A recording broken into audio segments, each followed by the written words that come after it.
Again, we're at the Pacific Coast with another site to share with you. I'm Joseph. This is Input English. This channel provides comprehensible input for English learners. If you need to learn more about comprehensible input, I have a lot of videos on this channel that explain it in detail. Let's get started.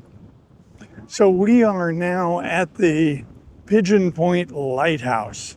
This is a historical lighthouse on the California coast. I am above Santa Cruz on the Pacific coast.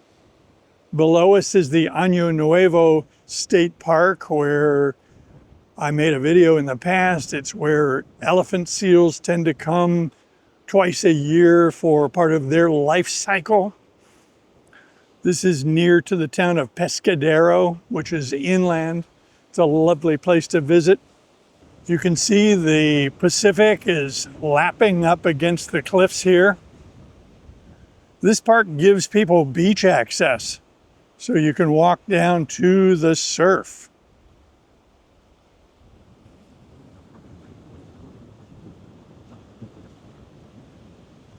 These bluffs that you see, the cliffs, are fairly unstable. And so we are cautioned by signage to stay away from the edge because there's a significant risk. If you're standing right on the edge, it could give way and you could wind up careening down the cliff and onto the lower level. That would predictably result in significant injury. So I stay scrupulously away from the edge of the cliff. I'm currently standing on a wooden structure that has been constructed by the Park Service to allow a safe vantage point.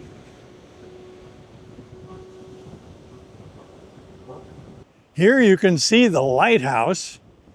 They're currently doing some renovation. So the lighthouse is not open for tours. The top is enshrouded in plastic protective material to allow them to continue with their construction, their restoration. These are necessary repairs. Years ago, when I first came to this lighthouse, my opinion was that it was falling apart. I was not alone in that opinion, and so now contracts have been let for contractors to come and do the restoration work that'll allow this lighthouse to stand for many years to come. In a minute, we'll walk up there and get closer to it. There are some things I'd like to show you. One of the things you might notice is I'm wearing this hat. So this hat has a raven on it. And this is one of my favorite hats. It doesn't advertise a brand. It doesn't promote a big corporation. It's not advertising me. It doesn't have the Input English logo on it, although maybe I should get one of those made. It might be a good idea. Oh, maybe not. So this hat I bought years ago in Escalante, Utah. Escalante is in the middle of nowhere. It's on Utah Highway 12, which is arguably one of the most beautiful roads in the United States. And we loved driving on Highway 12. It winds and goes up and down small hills, and every turn is more beautiful than the previous one. Now, why do I tell you all this? Because we're going back. I'm going to take you to Escalante. In a previous video, I talked about my wish list and that I was making a list of places I might want to go. And now that list is starting to solidify. It's starting to become real.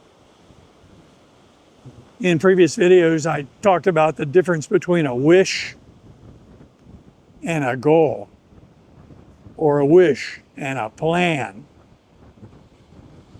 So when I was thinking about going to Escalante, I didn't have any specific intention to do so, but now I do. And so now, since I intend to do something about it, it becomes a goal. Perhaps a little pedantic It's the way I think about things. We're going to Escalante, and I'm going to show you a lot of fun things. When's this going to occur? In a few weeks. Right now, the weather just continues to get better and better. I have a few things to take care of that need to be done in a timely way. One of the ways to say that in English is I have a few irons in the fire. Again, I'm using an expression that is used metaphorically. The original expression came out of blacksmithing.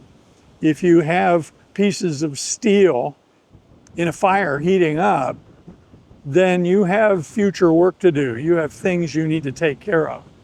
So you could say to a native English speaker, I have a couple of irons in the fire, and they would know that you meant you have a couple of things you need to take care of soon.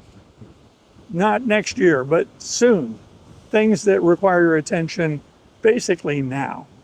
So now I'm going to walk us up to the lighthouse. There are a couple of things up there that are worth looking at. So as I walk to the lighthouse, there are some buildings over here, and these are the Pigeon Point Hostel. So this is a place that people can come and register, similar to a hotel, presumably less expensive than a hotel, but it's a hostel. It's for people to come, for visitors to come and to stay. So there's a sign that I just read that's interesting. It explains that house at the base of the lighthouse. That is the oil house. Based on my reading, they needed resources to keep the light shining, and so they had to put fuel in there. And so, again, based on what I read, it looks like there was a big container for oil so that they could transport the oil here, store it in that house, and then take it as needed up to the light to keep the flame burning so that they could broadcast light out onto the Pacific. These lighthouses were used for navigation. Now, our navigation methods have evolved over the years. This was a very early one. A lot of times these lighthouses would also have a horn or some sort of bell that would give an audible signal. And I can remember being near lighthouses and hearing a signal as well as seeing the lighthouse. Over the years, lighthouses became inadequate to the task. A system was developed based on radio navigation called LORAN. And I can remember as a young adult talking about LORAN navigation on boats in coastal waters and even aircraft. One of my airplanes that we had years ago had a LORAN receiver. Now that's obsolete. There are no LORAN systems anymore because that's all been replaced by GPS. But this is the way navigation went before LORAN. And of course, LORAN was before GPS. We've come a long way. Let's continue our walk. Since I was here last, they did a lot of painting. They painted the tower, and now you can see they're setting up forms at the base of the tower so that they can cast replacement features. They've got some temporary scaffolding up there, platforms for the workmen to use. I look forward to when those are removed and the lighthouse goes back to looking normal. But we could say this is a necessary evil. You know, it's not really evil, but it's a phrase people use. If something is not all that good, you could say, well, it's a necessary evil.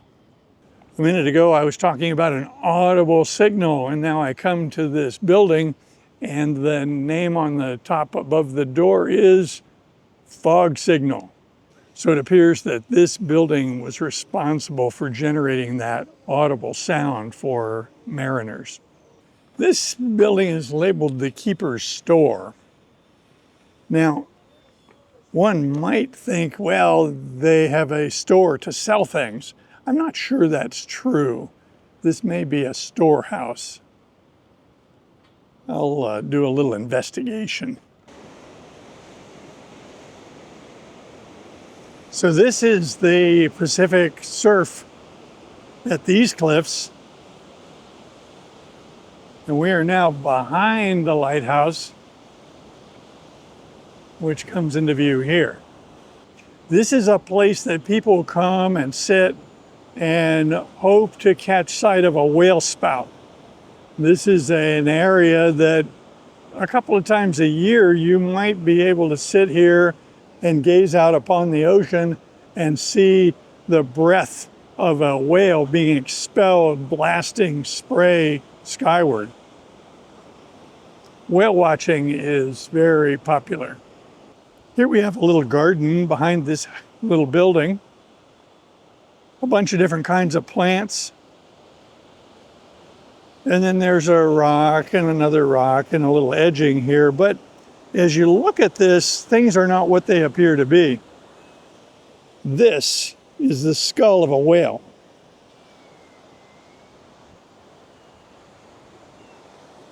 This is the base of the skull.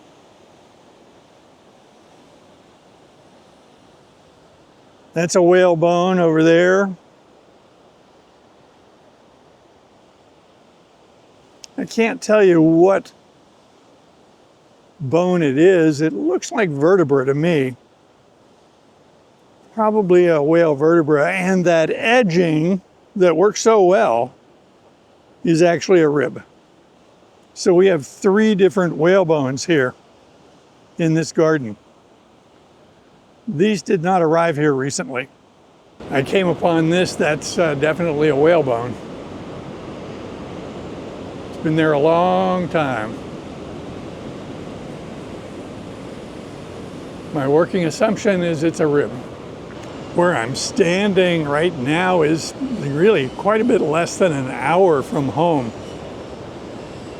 I think this is really common, that when you live near to something, there's a tendency to take it for granted and not visit as much as you might. This was the case when we lived in the Washington, D.C. area. The only time we went down into Washington from the suburbs where we lived was when we had out-of-town visitors. The only time I went to the monuments and the museums was when I had people to show around. Knowing this, I try to take better advantage of the wonderful local sites and try to spend more time in San Francisco and more time in places like this. It could be argued I don't do it enough. We'll have to come back here when the construction is done.